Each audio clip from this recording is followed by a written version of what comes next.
साला डिजिटल पर सभी नाजरीन का खैर मकदम है। मोअज़्ज़िज़ नाजरीन, आज हमारे साथ हैं एक निहायत ही ख़ास मेहमान, जिनकी आवाज़ बरसों तक हमारे कानों में गूंजती रही है, जिनका चेहरा टेलीविज़न पर ख़वातीन को रिप्रेजेंट करता रहा है और जिनकी सोच और स्टोरीज़ हमारी सोच को झंझोड़ती रही है और न सिर्फ झंझोड़ती रही है बल्कि हमारी सोच को मुतासर भी करती रही है। नाजरीन, इस्तकबाल करते हैं अवार्ड याफ्ता वासंती हरिप्रकाश का। फर्स्ट थिंग्स फर्स्ट, वासंती, आपका साला डिजिटल पर बेहद दिल से आपका इस्तकबाल है। और सबिहा, जिस तरह से, जिस खूबसूरती से आपने मेरा ये वेलकम किया है, मुझे तो वो खुशी दिखाई दे रही है आपके चेहरे पे।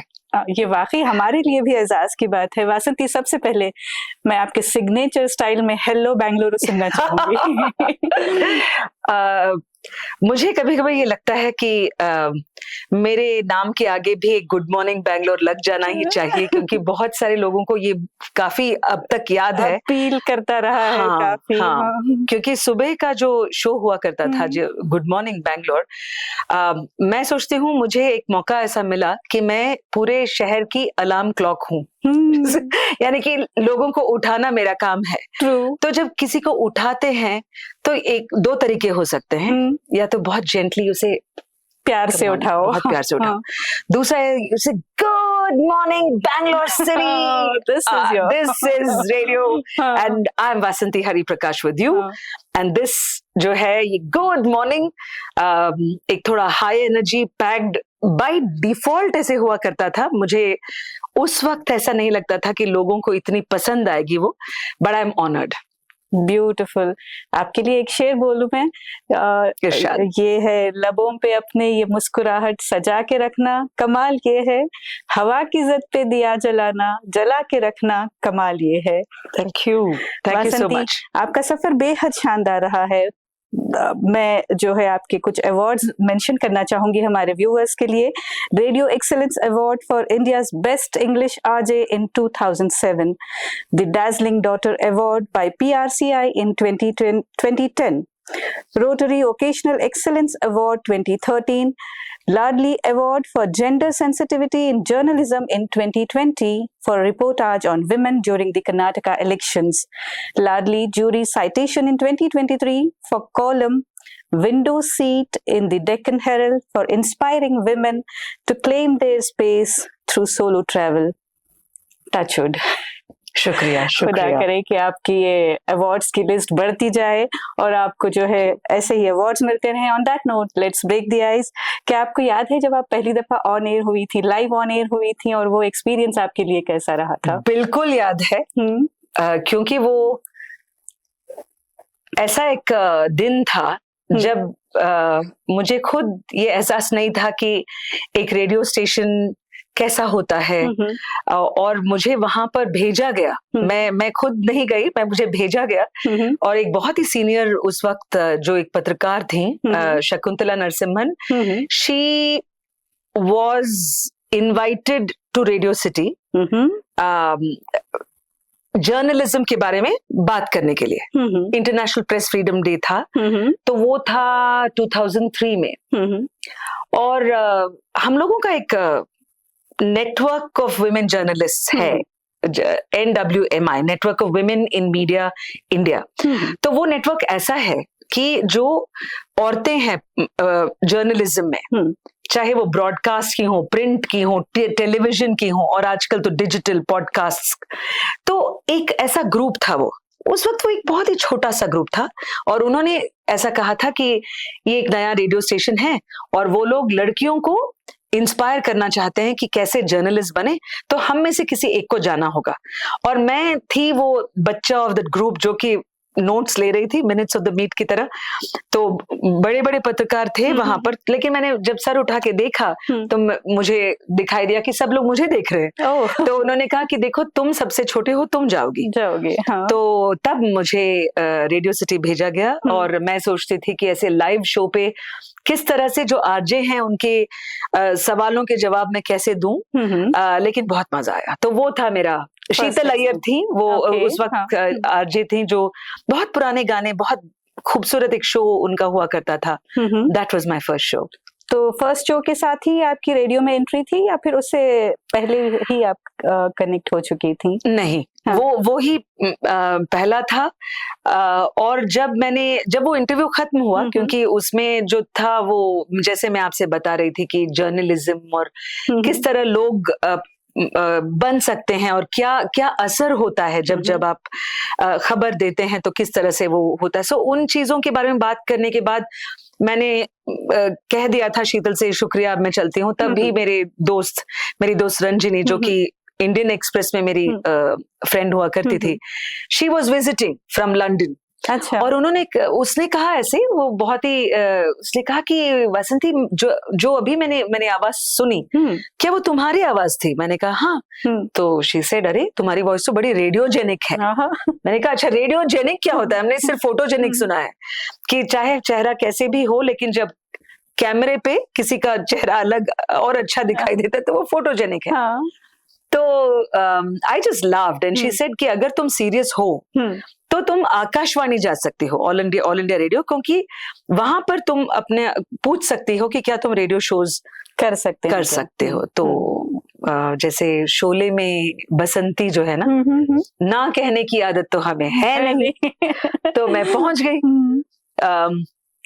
और जब मैं आकाशवाणी की बिल्डिंग पे सबसे पहली बार गई, it's a beautiful heritage building, और उस वक्त वहां पर मुझे मिल गए एक बहुत ही अच्छे शख्स, who even to this day is my mentor, मिलनसार अहमद। तो हालांकि मैं उनको नहीं जानती थी तब, लेकिन वो थे। And I told him, I said, is there any radio opening? तो उन्होंने कहा है, क्यों नहीं भाई, आप अप्लाई कर सकती हैं, और कुछ ही महीनों में हमारा एक इश्तिहार निकलने वाला है। तो उस से I entered All India Radio and I was selected to become an RJ, audition, written test, जैसे एक सरकारी संस्था में होती है, उसी तरह से। तो आई प्रोटोकॉल्स एंड देन मैंने देखा कि किसी ने कहा तुम्हारा अव्वल नंबर आया है। तो उस वक्त I started doing a western music show on All India Radio. It was called Wednesday wind back. So आपकी जर्नी शुरू हो गई यहाँ पे बाकायदा से। तो वासंती, हमें बताएं कि रेडियो, प्रिंट जर्नलिज्म, टेलीविजन, अलग अलग मीडियम्स विद डिफरेंट डिमांड्स, ये सब आपके लिए डेफिनेटली चैलेंजिंग रहा होगा। तो सबसे ज्यादा चैलेंजिंग क्या था आपके लिए, या है? अच्छा, चैलेंजिंग सबसे ज्यादा टीवी। ओके।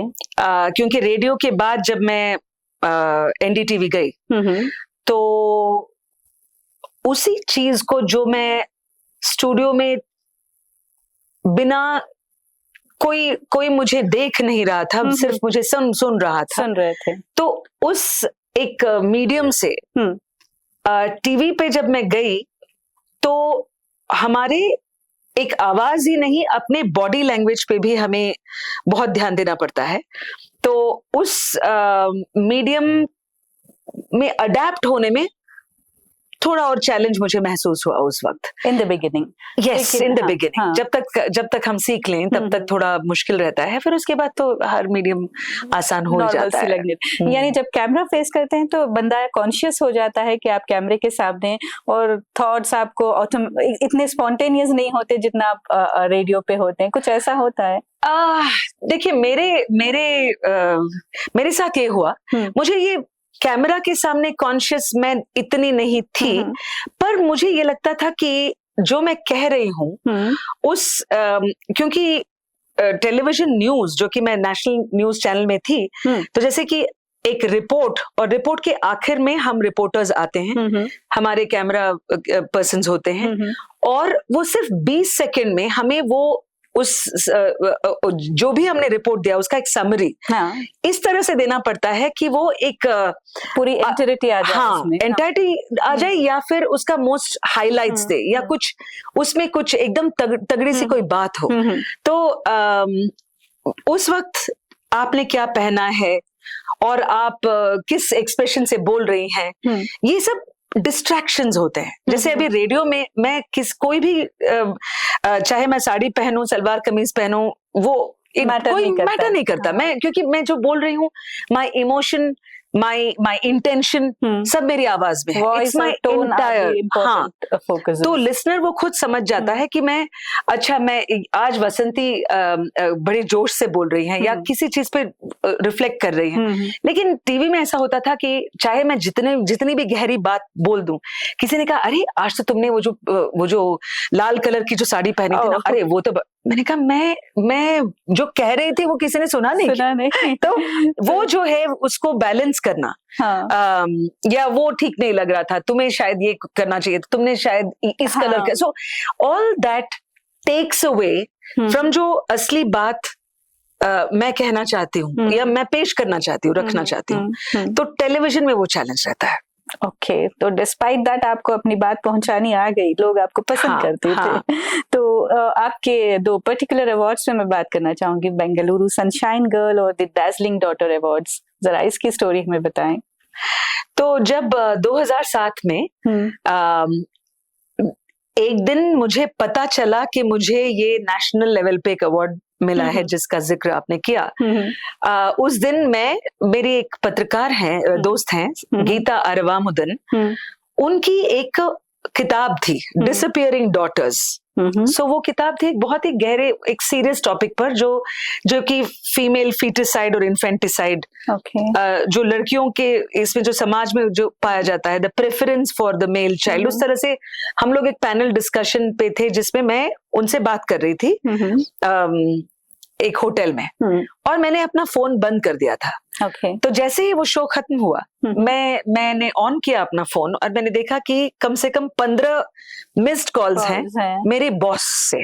ओह गॉड। तो आप समझ सकते हैं कि कोई भी जब उनके बॉस उनको इतनी बार फोन करते हैं तो बहुत ही कुछ बुरी खबर हो सकती है। डेफिनेटली यही ख्याल आता है, यही कॉल्स अच्छे के बारे में नहीं सोचते हम। तो कुछ और भी कॉल्स थी, मैंने सोचा ऐसा क्या हो गया या मैंने ऐसे क्या कर दिया कि करना पड़ा। हाँ, इतने सारे calls. So I just call back. ऐसे उस वक्त मेरी बॉस थी अपूर्वा पुरोहित। सो आई सेड, और वो मुंबई में थी, she was the overall in charge of the radio station. और मैंने कहा Apurva what happened? She said अरे कांग्रेचुलेशंस बेबी, तुमने मतलब इतना, मतलब ये बहुत शानदार अवार्ड है, you have got the so much pride to the station. अरे किसी ने मुझे बताया नहीं कि ये नॉमिनेट किया जा रहा था मेरा शो। हमें ऐसा लगता है कि जब हम अपने स्टूडियो के 4 दीवारी के बीच में हैं और बात कर रहे हैं, तो चंद लिसनर जो मैसेज करते होंगे या जिन्होंने लाइव कॉल किया है, हमें ये एहसास नहीं होता कि कौन सुन रहा है। बिल्कुल। सो व्हेन दिस अवार्ड केम, और मेरे बहुत ही अच्छे और एक दोस्त जो सुरेश वेंकट, खुद रेडियो में बहुत बड़े नाम हैं भी, so he said they announced your name, ये मुंबई के इस इंडिया रेडियो एक्सीलेंस फोरम में, तो तुम तो थे नहीं वहां पर। तो ये जो अवार्ड मिलने के बाद जब रेडियो में वो जो खबर चली, जो प्रोमोज हुए, उसमें से जब लिसनर्स उन्होंने एक कहते हैं टाइटल या खिताब दी जो कि बैंगलोर सनशाइन गर्ल, तो वो मैं सोचती हूँ एक प्राइज से कोई कम नहीं, वो खुद में एक अवार्ड मुझे लगा, क्योंकि वो जो प्यार जो है ना, जो और रेडियो मैं सोचती हूँ ये एक हैबिट है, आदत है, कि जैसे हम सुबह सुबह उठ के हम चाय पीते हो या अपनी फिल्टर कॉफी, अखबार पढ़ते हो, उसी तरह से रेडियो में वो आवाज दिन ब दिन हर सुबह आप सुनते जाते हैं, कार में बैठे अपने बच्चों को भेजते हुए या किसी तरह से अपना काम निपटाते हुए। तो वो जो आरजे है वो आपकी जिंदगी की एक बहुत इम्पोर्टेंट पर्सनैलिटी बन जाती है। आपको शायद पता भी नहीं होगा कि अगर वो आपके घर भी आए कि वो कैसे, आजकल सोशल मीडिया से पता चलता है, उस वक्त मिड 2000s में वी वर अ मिस्ट्री। सो वो मैं सोचती हूँ कि वो बेहतर है कि रेडियो की जो आवाज है वो सिर्फ आवाज हो, तो उससे ज्यादा एक इम्पैक्ट होता है, क्योंकि इट डजंट मैटर आप कैसे दिखते हैं, क्या पहनते हैं। Exactly.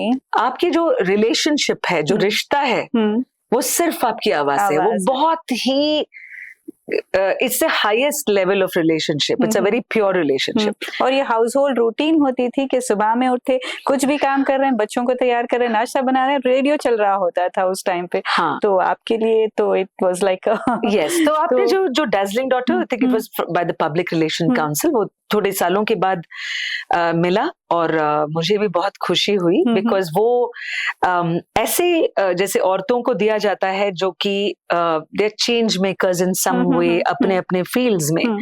तो मुझे भी मौका मिला कि मैं काफी दूसरी औरतों से मिलूं who were also awarded in this category, and it's a very beautiful. कितना ऑर्गेनिक प्रोसेस होता था ना, लाइक आपको एंड टू एंड आपको मालूम नहीं था कि आपको अवार्ड नॉमिनेट हुआ है, मिल गया है अवार्ड, तो आप ये सारा ऑर्गेनिक प्रोसेस होता था. अच्छा वासंती, आपने 17 स्टेट्स ट्रैवल किए हैं, सोलो ट्रिप्स. ये क्या एक्सपीरियंस है? हमारे स्पेशली लेडीज हमारी इसको सुनना चाहेंगी. हाँ, थैंक यू. क्योंकि हमारे पास अभी भी जो है वो सोशल स्टिग्मास हैं सोसाइटी में जी, तो इसलिए मैं इस पे बात करना चाह रही थी खुल के. मुझे भी खुशी है कि मुझे आपके व्यूअर्स को ये बताने का एक मौका मिल रहा है कि आप जो भी बैकग्राउंड से हो, आप की पढ़ाई जो भी हो, आपकी मतलब जो तालीम कहीं पे भी हुआ हो, लेकिन आप इस अलोन ट्रैवल, सोलो ट्रैवल को जरूर आप ट्राई करें. अब मेरे साथ हुआ ये कि मैं बचपन से ही काफी सारे स्टेट्स में मैं घूमी. मेरी पढ़ाई जो है उत्तर प्रदेश, मतलब बिहार, पंजाब, यूपी, गुजरात, तमिलनाडु, बहुत सारी जगह इसलिए हुई क्योंकि मेरे फादर जो थे वो PSU में काम करते थे. He was an engineer with BHEL. तो हम लोग की मतलब जैसे अभी तीसरी क्लास कहीं पे हुई तो चौथी के पहले मैं शायद चेन्नई के पास कहीं पहुंच गई. फिर उसके बाद पंजाबी सीखना पड़ रहा है, गुरुमुखी वहां पर क्लास में. तो इस तरह से ये होता है कि हम अडेप्ट करते रहते हैं. जब अच्छा कि अलग माहौल, नए लोग, नए कल्चर्स, नई भाषाएं. तो वो जो भाषाएं उस वक्त मैंने सीखी वो मुझे काफी अपने लेटर लाइफ में इतनी काम आई है, क्योंकि अपने मदर टंग के सिवाय आप जब सीखते जाते हैं या कुछ कोशिश तो करें. मतलब ऐसा नहीं है कि मैं बहुत उर्दू हो या पंजाबी हो मैं एक्सपर्ट बन जाऊं, बट कम से कम अगर आप कोशिश करें और एक दो लाइन भी सीख लें तो वो आप कनेक्शन बना पाते हैं. और ये कनेक्शन जो है वो जब आप नई जगह जाते हैं तो आपको दोस्त बनाने में काम आते हैं. या ऐसे एक कि कोई भी माहौल आपको ऐसा थ्रेटनिंग नहीं लगता. आपको ये नहीं लगता कि मैं ये कहाँ आ गए हम, वो नहीं होता फिर. तो वन ऑफ द और जब मेरी पढ़ाई हुई और फिर मैं वैसे इलेक्ट्रॉनिक्स और फिजिक्स मैथ्स के बैकग्राउंड से फिर उसके बाद मैं जर्नलिज्म में आ गई. तो न्यूज़पेपर में तो मैं कहीं जाती नहीं थी. I was a sub editor यहीं पर न्यू इंडियन एक्सप्रेस में. लेकिन रेडियो में भी मैं कहीं और घूमी नहीं, बिकॉज हर सुबह हमें गुड मॉर्निंग कहना ही पड़ता है और वही सेम स्टेशन से. लेकिन जब मैं टीवी की ओर गई, फिर उसके बाद मैं डॉक्यूमेंट्रीज में चली गई BBC वर्ल्ड न्यूज पे. मुझे जब मौका मिला वो भी एक मैजिकल एक्सीडेंट ही कहती हूँ. तो इंडोनेशिया, बाली, वहां पर मुझे सेलेक्ट किया गया जाने के लिए, क्योंकि मैंने एनवायरनमेंट पे एक स्टोरी सीरीज की थी, इंडियाज वैनिशिंग. नहीं, BBC पे नहीं, NDTV पे. अच्छा. तो उसके वजह से मुझे सेलेक्ट किया गया जब मैंने कुछ ट्रैवल के लिए अप्लाई किया था. तो और जब मैं बाली गई तो वहां पर BBC का टीम था. और उन्होंने मेरा काम देखा और वो जो थे उन्होंने कहा कि अच्छा, मैं देख रहा था कि आप ये कर रही हैं, कि आप हमारी सीरीज में शामिल हो सकती हैं. सो देन शुरुआत हुई मेरे दूसरे तरह की जर्नीज की.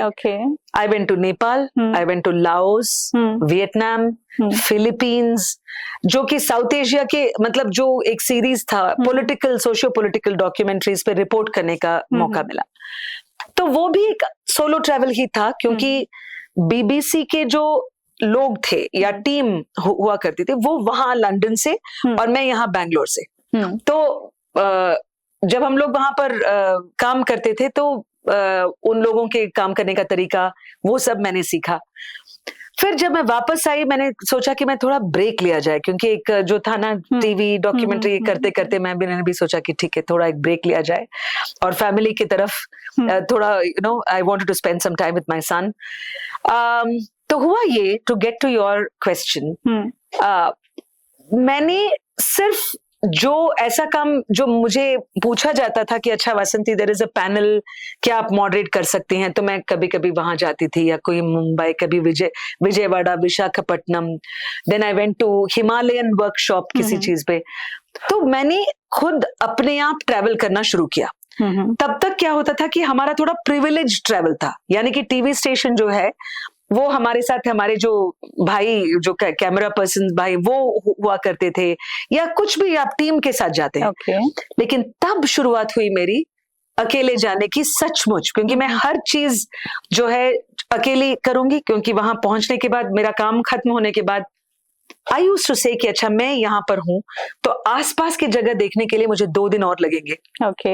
और हालांकि क्योंकि मेरा इंटरेस्ट है रूरल इंडिया की, जो हिंदुस्तान के जो गांव हैं और खासकर छोटे शहर, स्मॉलर टाउन्स, तो इसमें कैसे होता है, क्या क्या लोगों की तकलीफें क्या हैं, इश्यूज क्या हैं। तो आई started doing little bit of the travel, कि किसी ने बुलाया तो मैं यहाँ पर, तो अभी जैसे मैंगलोर में किसी ने मुझे सेंट एग्नेस कॉलेज में कीनोट एड्रेस के लिए बुलाया था, तो मैं भटकल भी चली गई, तो थोड़े उडुपी भी चली गई, एक्स्ट्रा एक्सप्लोर। और ऐसे करते करते मुझे, जब मैं ये करने लगी, तो जब 3-4 हो गए, तब मुझे लगा कि अरे वाह, मैंने तो अभी और देख लिया है। आई बिकेम कॉन्शियस कि अब से मैं फोकस ट्रैवल करूंगी और लोगों को ये बताऊंगी कि मैं क्या देख रही हूँ। तो I had move from TV, I was not like I didn't have a big channel, पर मेरा जो खुद का एक चैनल, चाहे वो फेसबुक हो, इंस्टाग्राम हो, जो भी मेरे सोशल मीडिया हो, छोटा ही सही, मेरे अपने ही कम्युनिटी में मैं ये बताने लगी। और उस वक्त मैंने अपना मीडिया कंपनी भी शुरू किया, पिकल जार। हाँ, तो पिकल जार में मैं, मेरा बहुत ही सिंपल खुद के लिए गाइडेंस रखती हूँ, गाइडिंग प्रिंसिपल लाइफ में भी, कि व्हाट आई सी आई से। तो आंखों ने जो देखा, आवाज ने वो बात कही, बता दिया। तो यहाँ और यहाँ के बीच वो फिल्टर या मसाला जो कभी कभी न्यूज मीडिया ऐड करते हैं ना, सेंसेशनलाइज करने के लिए, उसको बिना ऐसे के जितना हो सके मैं लोगों को बस बताऊं। ये नहीं कि मैं बहुत बड़े बड़े एक्सपर्ट एनालिसिस दे रही हूँ। अच्छा, मैं गई वहां पर यूपी, तो यहाँ मैंने ये देखा।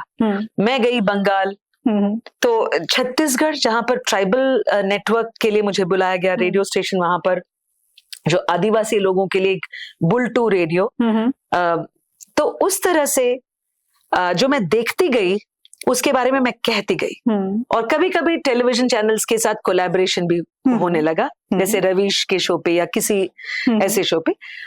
वरना इस तरह से करते करते अभी जो लेटेस्ट है मेरा जम्मू कश्मीर का था, जब इलेक्शंस हुआ, और one of the awards which you mentioned, Ladli for gender sensitivity, was when मैंने वायर पे उस पे पूरा एक सीरीज लिखा था। जैसे जब मैंने कहा था कि कर्नाटका के 13 जिलों में खासकर, मतलब मैं ये नहीं सोचती हूँ कि अच्छा मैं जाऊंगी तो सिर्फ औरतों की प्रॉब्लम पे फोकस करूंगी, नहीं, सिर्फ रूरल पे, सिर्फ ऐसा नहीं कहती मैं जस्ट जा रही हूँ। अब उसमें मुझे जो दिखाई दिया वो ऐसा था कि मैं जब मैं हर स्टोरी में मैं जरूर ये पूछती हूँ कि अच्छा, ये आपने जो बात कही कि आपके घर की औरतें क्या कह रही हैं, सिंपल क्वेश्चन, क्योंकि जब औरतें बोलती हैं तो उसका एक नया डायमेंशन निकल आता है, जो कि sometimes a main don't know, और दे मे हैव मिस्ड इट। चाहे वो पानी की समस्या हो, चाहे वो किसी जैसे बच्चों को एजुकेशन का लेवल्स कैसा है, क्योंकि वो गहरी इसमें एक जो माएं जिस तरह से इन्वॉल्व होती है ना, so this became my vehicle for solo travel, and people would respond, खासकर औरतें इतनी सारी, कि अरे आपको अकेले जाते हुए डर नहीं लगता। So I'm very so I always say कि yeah, there are dangers of course, but I'm not saying it's unsafe. It's not. वो उसके लिए एक थोड़ा तरीका भी होता है। हाँ। क्योंकि जब मैं ये सोलो ट्रेवल्स के बारे में शेयर करती हूँ, चाहे वो मेरे फेसबुक या इंस्टाग्राम पे हो, तो बहुत सारी जो लड़कियां हैं या औरतें हैं, किसी भी उम्र की हों, वो ये जरूर पूछती हैं कि किस तरह से आप ये करती हैं या आपको अलाउ करते हैं आपके घर में। तो मैं ये आप सबके सामने दो चीजें मैं रखना चाहती हूँ। एक तो ये है कि जहां तक अलाउ करने की बात है, ये हम सबका एक खुद का एक हक है। This is my right as a citizen to go to the places I want to go, है ना। अब क्यों नहीं घर पे अलाउ करते, कुछ जैसे लोग, जैसे फादर्स हो, ब्रदर्स हो, मदर्स हो, वो सोचते हैं कि तुम सेफ नहीं रहोगी, कि तुम किसी खतरे में आ जाओगी। तो खतरे में मैं ये सोचती हूँ कि कुछ चाहे कुछ जगह ऐसे हो सकते, जैसे बहुत ही अगर रिमोट हो, वहां पर कोई भी फैसिलिटी ना हो, तो शायद एक खतरा हो सकता है। लेकिन जैसे अब यहाँ से मैं मुंबई जा रही हूँ, या यहाँ से जयपुर, मैसूर, कहाँ पे भी, तो ये जरूरी नहीं है कि वो खतरा हो, ये आपके मन में लग रहा है, कि आपके दिल में ऐसा लग रहा है कि कहीं ये अनसेफ हो। सो पहले माइंडसेट की चेंज की जरूरत है।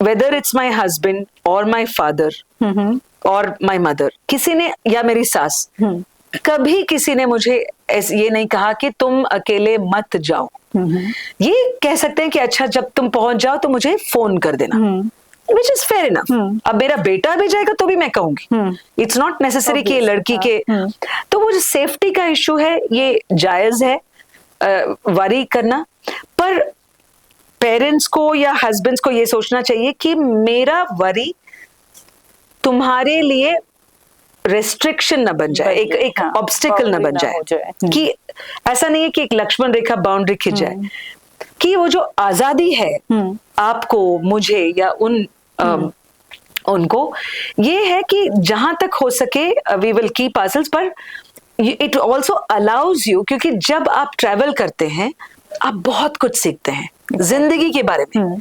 और मैं इस पे अपने टेडेक्स जो टॉक्स मैंने दिए हैं उसपे भी मैंने ये दिया कि ट्रैवल से बढ़कर एक बड़ा एक टीचर शायद ही कोई हो, क्योंकि जब आप ट्रैवल करते हैं आप उस अडेप्टिंग को सीखते हैं कि किस तरह से, क्यों बहुत जैसे अभी यूपी की अगर आप बात करें तो मैं बुंदेलखंड जैसे एक बहुत ही, जहां पर डाकू लोग रहा करते थे उस रीजन में, वहां पर मैं एक सरपंच के यहाँ उनके घर रही, तो जो भी मिलते हैं, तो ऐसा है कि यू लर्न टू एडजस्ट। कि कुछ होटल्स ऐसे होते थे कि मुझे लगता था कि थोड़ा इतना सेफ नहीं है जहां पर मैं हूँ, अच्छा कहीं हिडन कैमरा तो नहीं रखा है, एग्जैक्टली।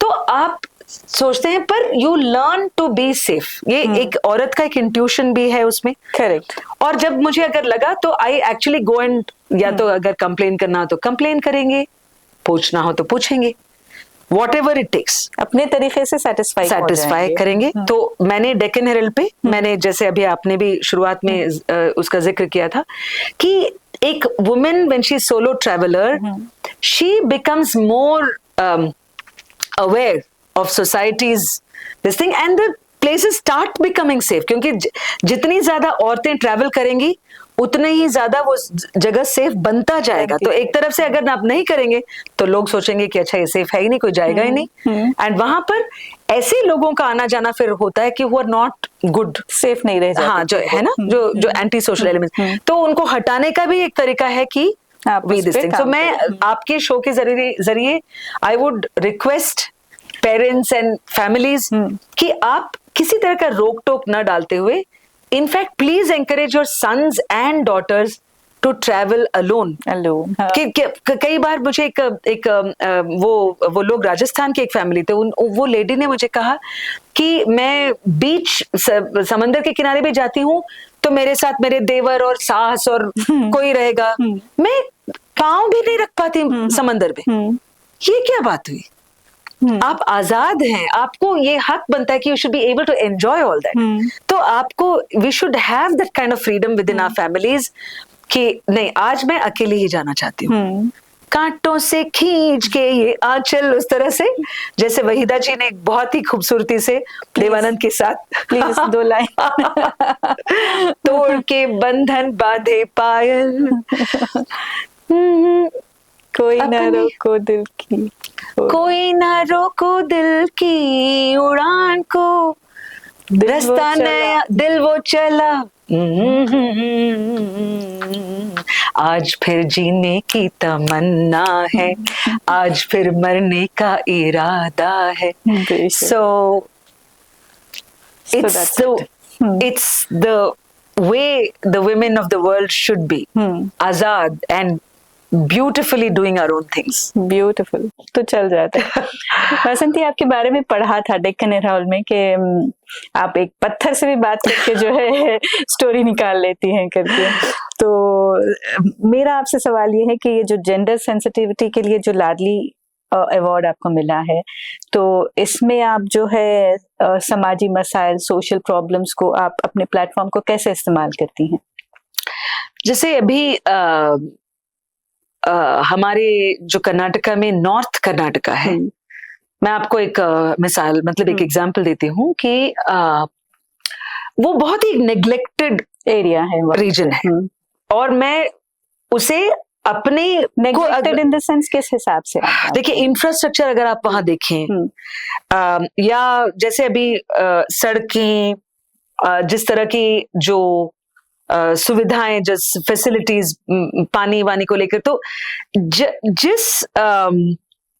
जैसे सोशल मार्कर्स जिसे कहते हैं ना, जैसे अभी आप अगर बैंगलोर में पढ़ाई करें तो आपको जो अपॉर्चुनिटीज मिलते हैं एक नौकरी के लिए, या एक्सपोजर जो मिलता है कि जो इतने सारे लोग आते हैं, जो जहां हम बैठे हैं वहां पर इन्वेस्टर्स ग्लोबली आ रहे हैं, तो सारा जो फोकस शहर जो कैपिटल है वो या बड़े शहर की तरफ ही रहता है। ये सिर्फ कर्नाटका की बात नहीं है, सब जगह आप सब जगह है। चाहे आप किसी भी राज्य को ले लें, आप मुंबई है तो महाराष्ट्र है तो अब मुंबई पे ही ज्यादा फोकस है। कौन कोल्हापुर के बारे में इतना बोलने वाला है? गढ़चिरौली जो कि बहुत ही नेग्लेक्टेड रीजन है।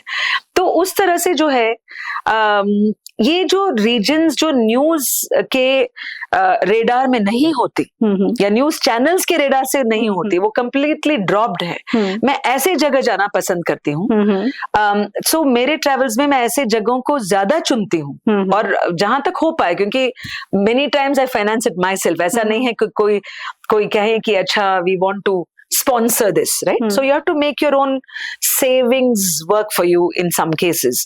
पर जाने के बाद मुझे ऐसा लगता है कि क्योंकि मुझे ऐसा एक तजुर्बा है as a journalist to talk to people, तो उसको क्यों ना इस्तेमाल किया जाए to be able to place before a bigger audience, उनकी एक स्पोक्स वुमेन बन के।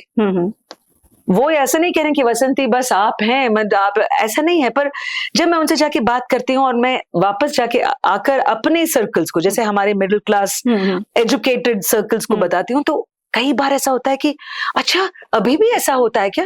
मैंने कहा हाँ बिल्कुल।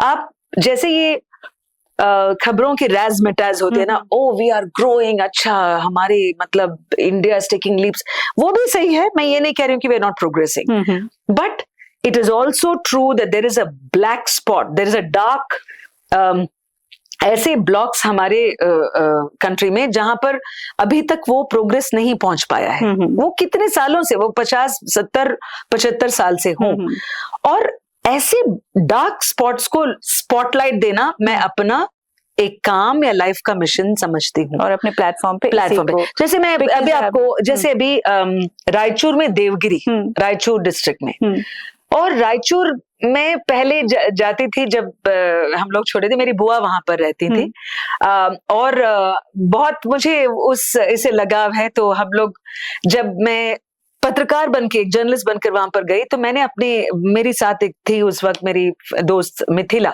तो मिथिला एक फिल्म मेकर है। मैंने मिथिला से बस ये कहा कि अभी यहाँ से 34 किलोमीटर एक हाईवे पे हम लोग जा रहे हैं, जितना हो सके अपने कैमरा को ऑन रखो। ऐसा नहीं है कि जैसे किसी को मिले तब ऑन करें, जस्ट कैप्चरिंग की कैसे, क्योंकि सभी का मैंने ये पाया कि वहां से ऑलमोस्ट 10 किलोमीटर्स अलग अलग जगह पे, उस जगह पे colour pots, water pots, plastic water pots हर जगह मुझे दिखाई दे रहे थे। अच्छा, तो ये नहीं है कि कोई वो फिल्म का सेट नहीं था, लोगों के पास पानी नहीं थी।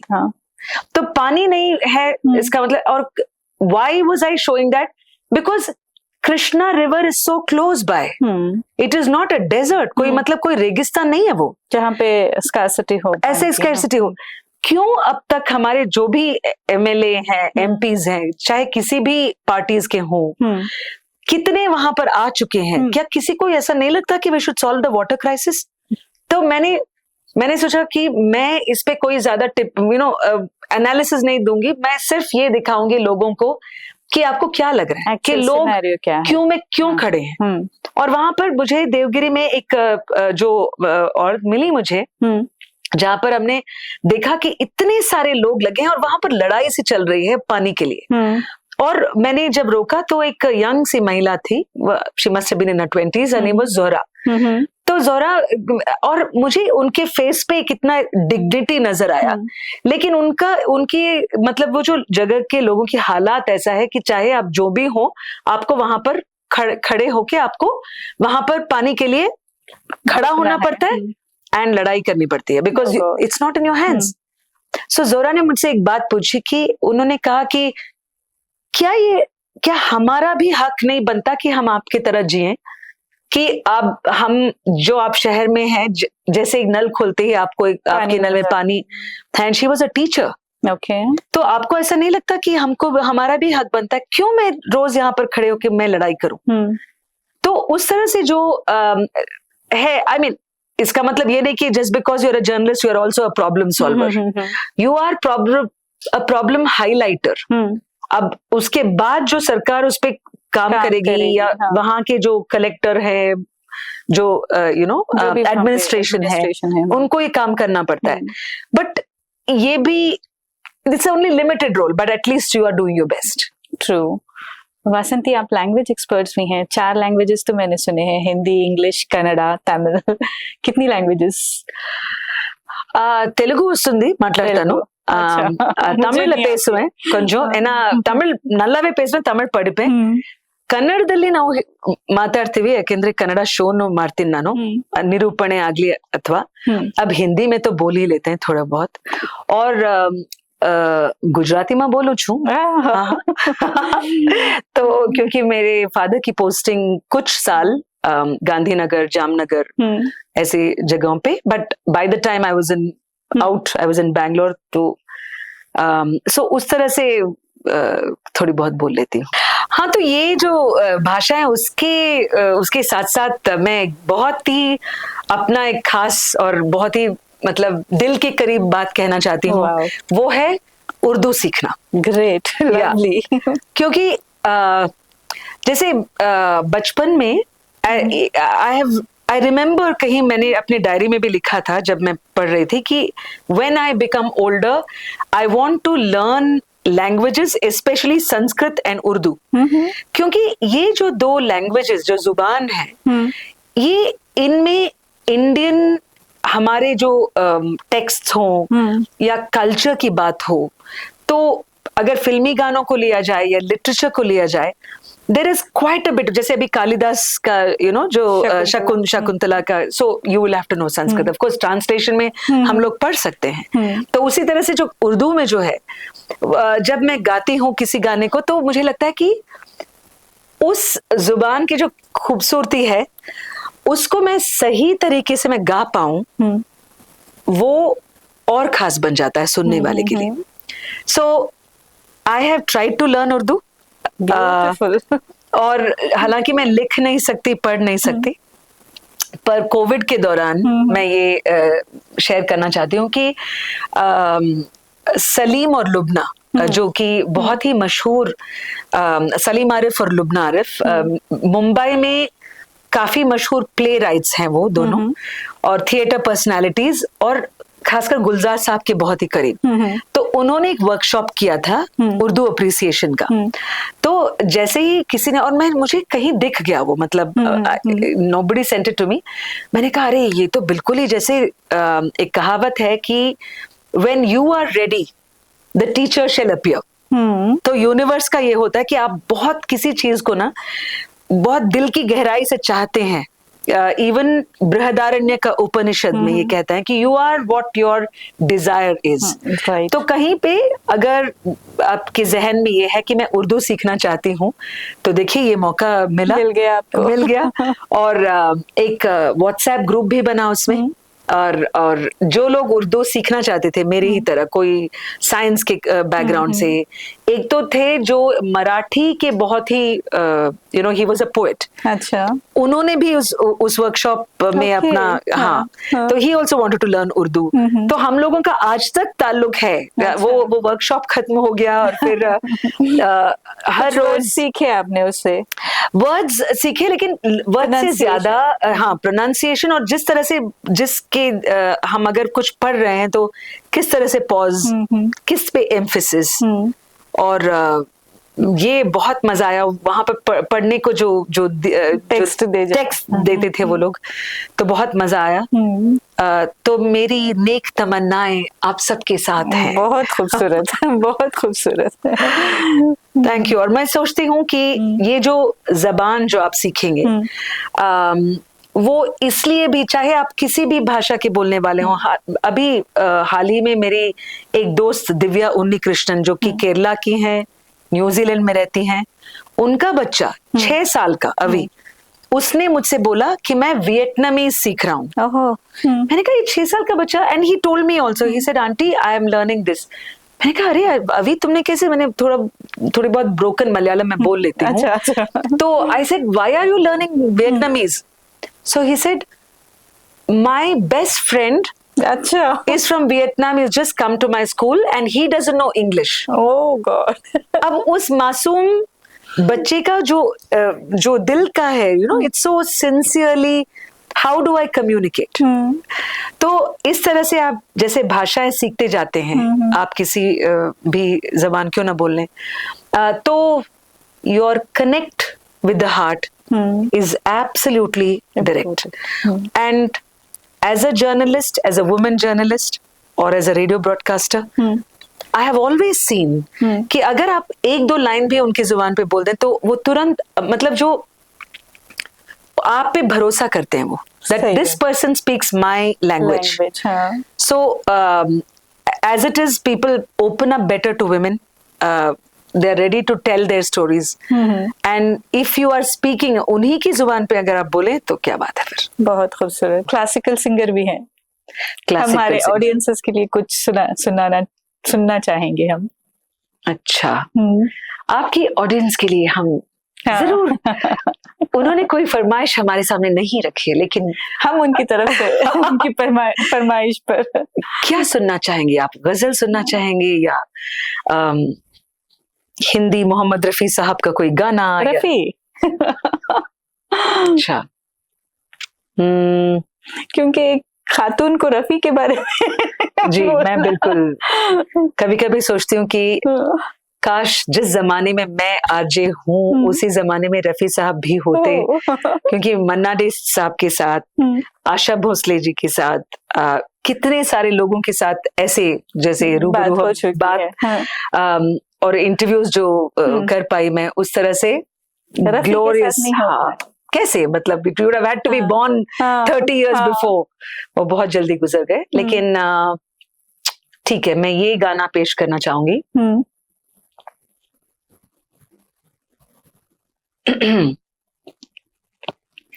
सुहानी रात ढल चुकी, ना जाने तुम कब आओगे।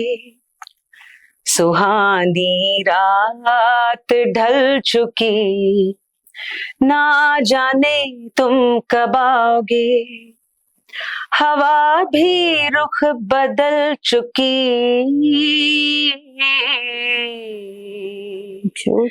ना जाने तुम कब आओगे।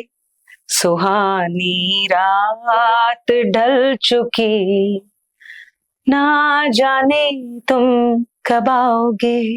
बसंती, मैंने इस गाने के बारे में एक बात सुनी थी कि ये टफ मोस्ट गाना था पकड़ने के लिए रफी साहब के लिए भी। तो आपने इसको इतना अच्छा थैंक यू, दुलारी फिल्म का।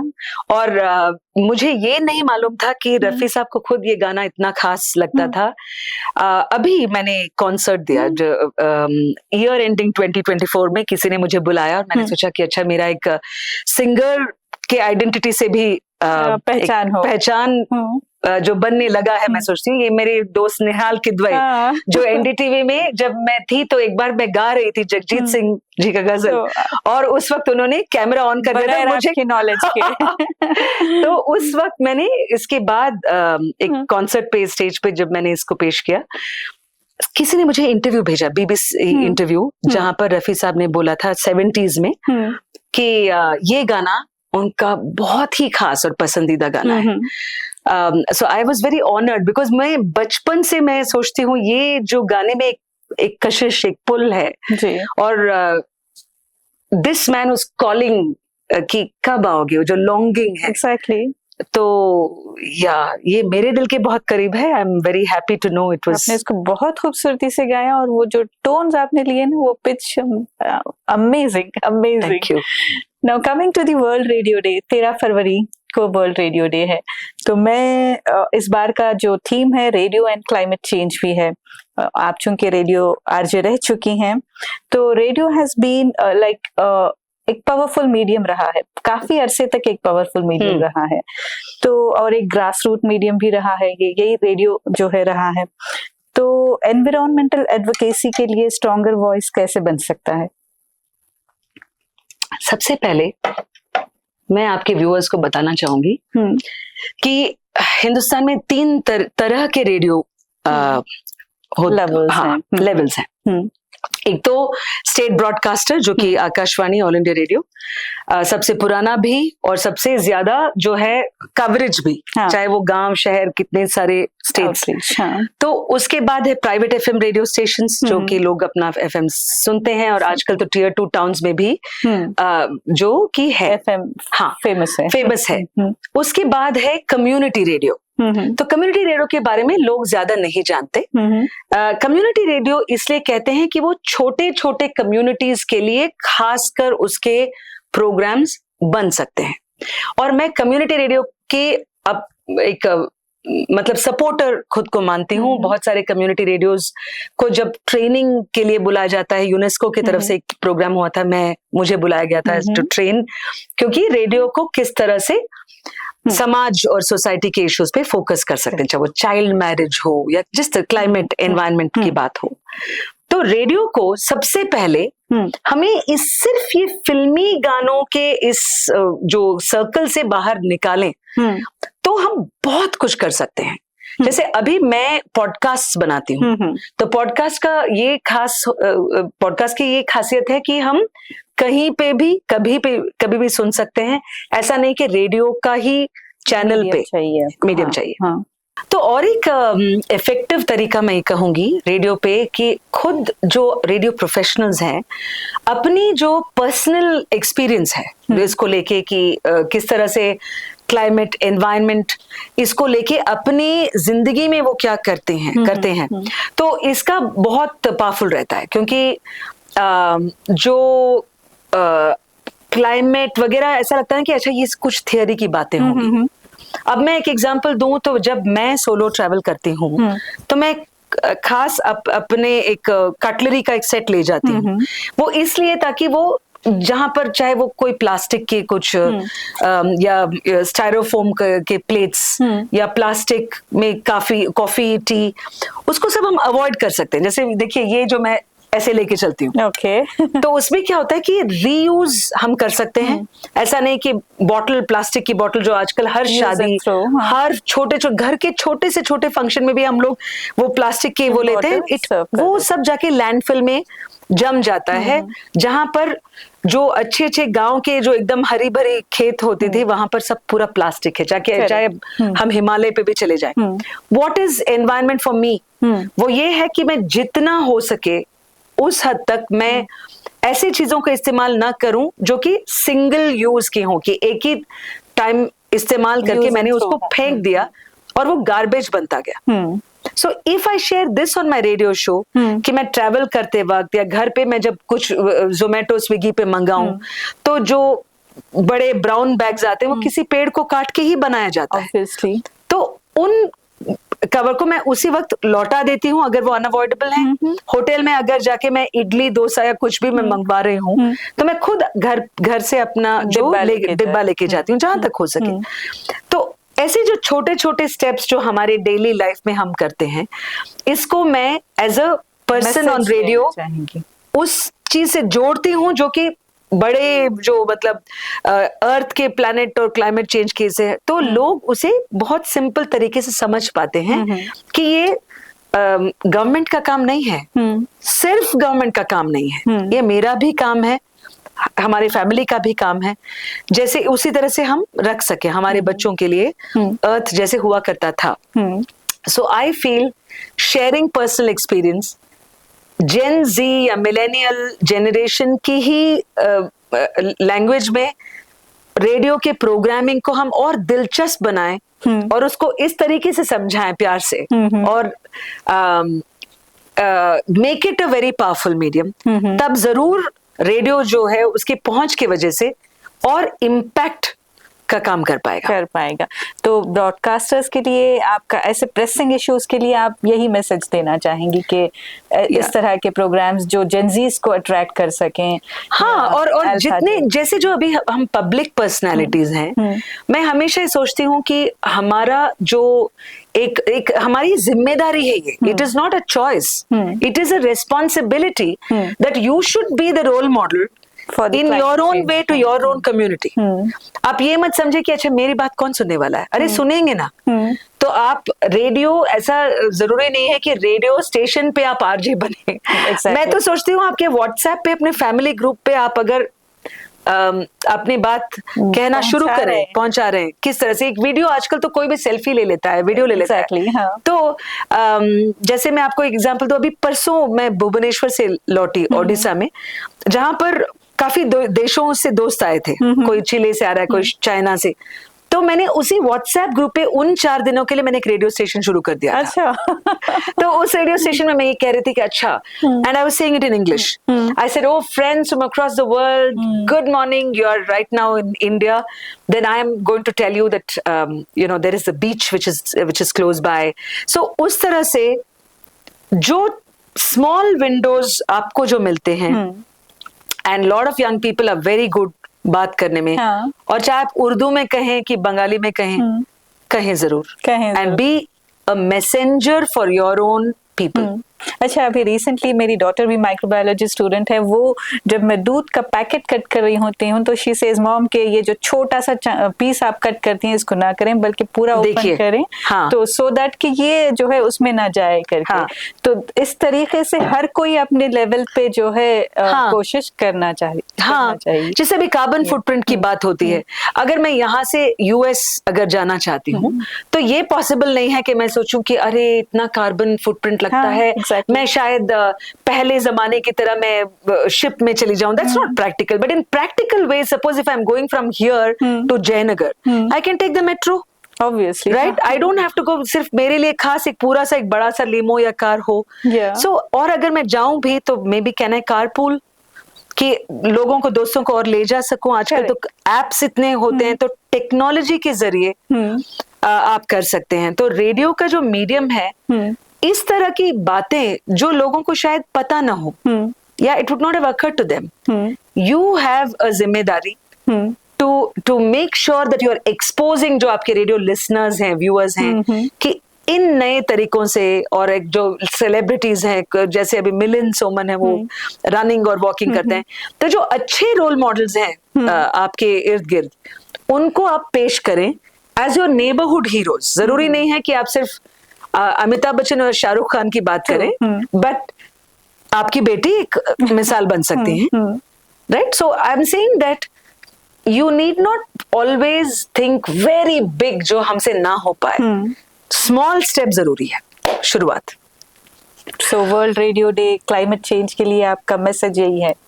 यस, आई वुड, अब मैसेज तो सभी बहुत बहुत बड़ा सा एक लफ्ज होता है कि मैं सोचती हूँ कि मैं कौन होती हूँ किसी को मैसेज उस तरह से दे पाऊं, बट जरूर जो मैंने ट्राई किया है उसको मैं शेयर करती हूँ, जो कि प्रैक्टिकल इसमें। और आजकल तो मैं देखती हूँ कि जो बुजुर्ग होते हैं, मैं एक लेडी से मिली चेन्नई में, वो मैं इलेक्शन के दौरान तमिलनाडु में थी, और उनसे मेरी मुलाकात हुई बाय चांस, किसी ने किसी बताया, मैंने कहा अरे इनसे तो मुझे मिलना ही है, क्योंकि वो 97 की उम्र में, शी इज 97, उनका नाम है कामाक्षी, और पाटी मतलब तमिल में नानी, ग्रैंड मदर, दादी नानी जो भी कह लें। तो वो मद्रास चेन्नई के बीच पे जो लोग फेंकते हैं जैसे उसको, उसके खिलाफ वो जाके वहां बैठी थी कि आपको डस्टबिन में डालना है, आप इस तरह से बेकार की प्लास्टिक वगैरह क्यों लेते हैं, किस तरह। She is 97। ओके। हाँ, और उन्होंने कहा कि जब मैंने कहा कि अरे बाबा 97 में आप, वो इलेक्शन के लिए भी खड़ी थी अपने से। उन्होंने कहा जीतना जरूरी नहीं है, पर मैं ये कहना चाहती हूँ कि मैं यंगर जनरेशन को मैं ये संदेश, मैसेज देना चाहती हूँ, तो उम्र नहीं होती। Thank you. किसी भी चीज के लिए उम्र नहीं होती, age is just a number. Yes. तो thank you so much Vasanti, हमारे नाजरीन से बात करने के लिए, हमारे से अपने जो है इतने प्रेशियस ख्यालात शेयर करने के लिए। ये थी वासंती हरिप्रकाश। हमें यकीन है कि ये गुफ्तगू आपको जरूर पसंद आएगी। अगले एपिसोड में मिलते हैं एक और मेहमान के साथ। तब तक के लिए अपनी मेजबान सबीहा फातिमा को इजाजत दें।